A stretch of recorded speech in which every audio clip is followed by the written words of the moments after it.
trying my best to make sure the camera's straight. I have to move a bit like this to get centered. Yes, I'm wearing white. First time ever in any video blog I'm wearing white. Why have I avoided it? Basically white. Well, the camera, it is true, it adds 20 pounds. And white just also makes you kind of blow up. But I just got home from the doctor, the eye doctor, the second follow-up to my cataract surgery, which went fairly smoothly. I only say fairly because the doctor himself is great. Dr. Hunt did a fabulous job. Seymour and Hunt III, highly recommended. But the surgical staff at the surgical center, they were, I don't know how to put it. Well, they were doing their jobs, from what they told me. Asking me over and over and over and over again who I was, when I was born, and why I was there. Now, to me, if people keep asking me that, I think they're stupid. It's just my default. But no, that was their job, because they wanted to make sure.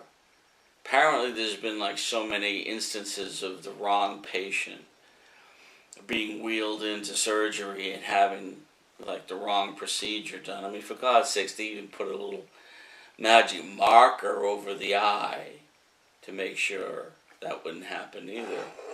I could understand it, you know, confusion happening and so forth and so on. So, all right, great.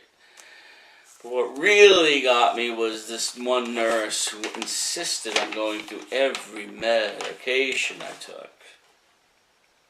And also all the pre-diagnosed things I've had, which, I mean, the big three, heart disease, kidney disease, diabetes, are relevant.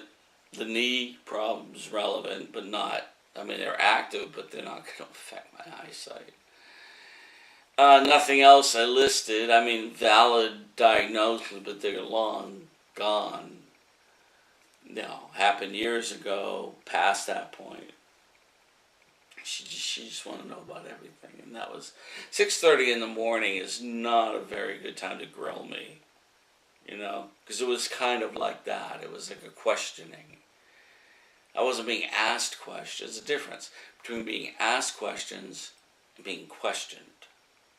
Two completely different things. So anyway, I'm half asleep because I didn't really get any sleep last night. So hopefully, I said this one other VBlog about, yes, I'm going to go to sleep. And boy, I didn't go to sleep. Lay there and lay my arm, shoulder, killing me, my, headache, and I couldn't sleep. And then when I did, finally, I had like these true nightmares, not my regular stress nightmares. I dreamed I was being attacked by I've always called them yellow jackets. People call them bees. They're not bees. They're like hornets that have these yellow stripes on them, and they're yellow jackets. I don't really think they don't do anything like bees do. Maybe they do, I don't know. So, I mean, whoa, got lots of rest that afternoon. So hopefully I'll actually get some rest. In relevant news, music news, the video for Run From Home will be put up next week. Song to the Moon ended its promotion with about 16,700 views.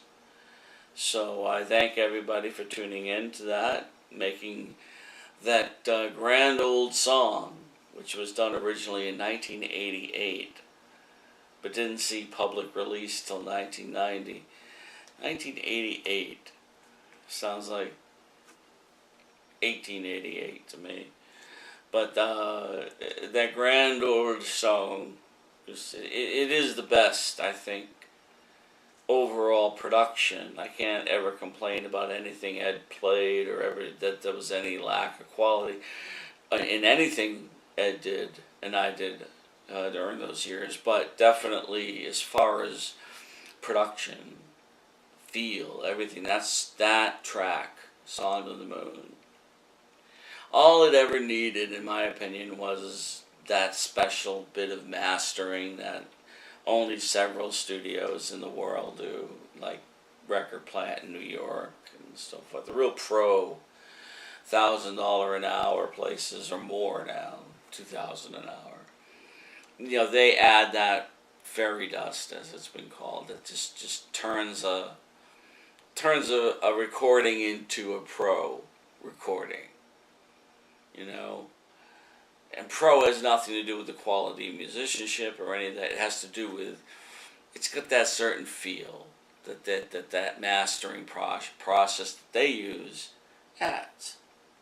So, I still feel that way. That song, you know, that song, the stuff I did with Kenny, the stuff I did with Joel, just needs that fairy dust to make it the next step up. You know. So, that's that. And really nothing else significant. I'm fretting over, I was proofing 7 centers and I came across a floating T, meaning it should have been the word two, T-O, but it was just a T. Now, spell check would not pick up on that. So now I'm thinking, oh my God, do I have to go through all 95 poems in Sand and Ashes looking for floating letters like T's and D's and S's, you know, for But you know what? If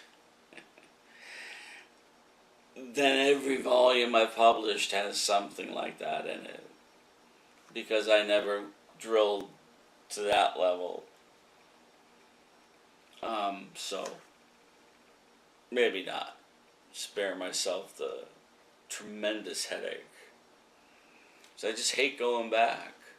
Sand and Ashes was like forever ago. I'm already mentally thinking about Boston dialect. Just how to approach it. I already know how I'm going to approach it. I have to create a whole new set of headers for the titles of the poems. Otherwise, it's just going to be disjointed. Anyway, I think that's it. So, adios.